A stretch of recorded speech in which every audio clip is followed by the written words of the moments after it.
सोनिया गांधी से ED national Herald मामले को लेकर पूछताछ करेगी। ऐसे में कांग्रेस के वरिष्ठ नेता और सांसदों ने सोमवार शाम को बैठक बुलाई, जिसमें आगे की रणनीति तय की गई। ऐसे में देश भर में कांग्रेस शक्ति प्रदर्शन करेगी, साथ ही पार्टी के नेता अपनी गिरफ्तारियां देंगे। इस वक्त बात करने के लिए मौजूद है छत्तीसगढ़ से लोकसभा सांसद दीपक बैज। दीपक जी, आज अभी बैठक चली सभी महासचिवों की और सभी सांसदों की। कल ईडी के सामने फिर दूसरी बार सोनिया गांधी को पेश होना है।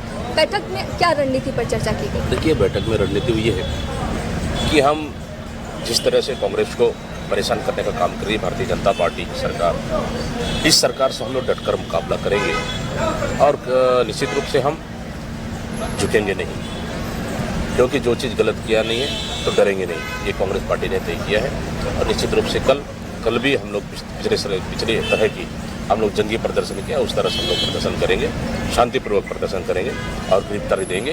और नरेंद्र मोदी की सरकार को निश्चित रूप से संदेश देना चाहेंगे, कांग्रेस पार्टी आपकी सरकार आपसे डरने वाली नहीं है और बिल्कुल सत्य परेशान हो सकता है लेकिन हार नहीं सकता। इस इशू को लेकर हम कल फिर केंद्र सरकार और भारतीय जनता पार्टी की सरकार के खिलाफ हम लड़ेंगे।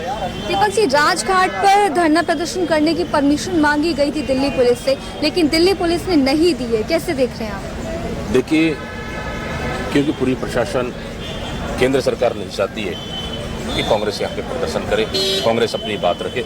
सीधा ये है कि लोकतंत्र को कुचलने का काम भारतीय जनता पार्टी की सरकार कर रही है, लोकतंत्र को दबाने का प्रयास कर रही है। ये कहीं पे भी लोकतंत्र में इसके लिए स्थान नहीं है। निश्चित रूप से पूरे कांग्रेस कार्यालय को छावनी की तरह तब्दील किया गया है, 144 लगाया है। कोई दिक्कत नहीं है, हम अपनी कार्यालय है, अपनी घर है, हमके अपने घर में आने के लिए, अपने कार्यालय में आने के लिए कोई नहीं रोक सकता। हम आएंगे और निश्चित रूप से इस चाहे छावनी बना ले, चाहे परमिशन दे नहीं दे, लेकिन निश्चित रूप से हम लोग कांग्रेस के पूरे कार्यकर्ता, पूरे लीडर, हम कल भी डटकर भारतीय जनता पार्टी सरकार के खिलाफ में हम डटकर मुकाबला करेंगे। दीपक जी, एक आखिरी सवाल आपसे लेना चाहूंगी। पार्लियामेंट के अंदर कांग्रेस के 4 सांसदों को निलंबित कर दिया गया है। आखिर क्या ऐसी वजह रही और किस वजह से किया? देखिए, हम लोग लगातार 18 तारीख से जब से पार्लियामेंट शुरू हुआ है, इस देश में लगातार बेतहाशा बढ़ती महंगाई, दूध, दही और उसका अनाज पर टैक्स लगा है। इसके खिलाफ में हम लगातार सरकार से मांग कर रहे हैं कि सरकार इस पे चर्चा करना चाहिए, देश के गरीब जनता को इसके जवाब देना चाहिए।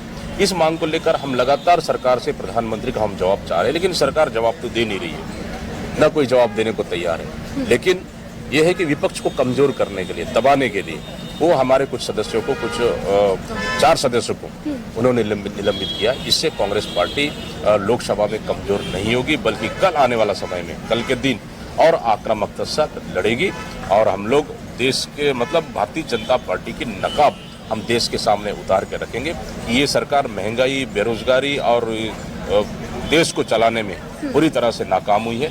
इसको हम देश की जनता के सामने हम निश्चित रूप से हम इसको साबित करके देंगे। धन्यवाद हमसे बातचीत करने के लिए। तो छत्तीसगढ़ से सांसद दीपक बैज हमसे यहाँ पर बातचीत के लिए जुड़े हुए थे। कैमरा पर्सन रेहान के साथ ज्योति सिंह, A1 TV, दिल्ली।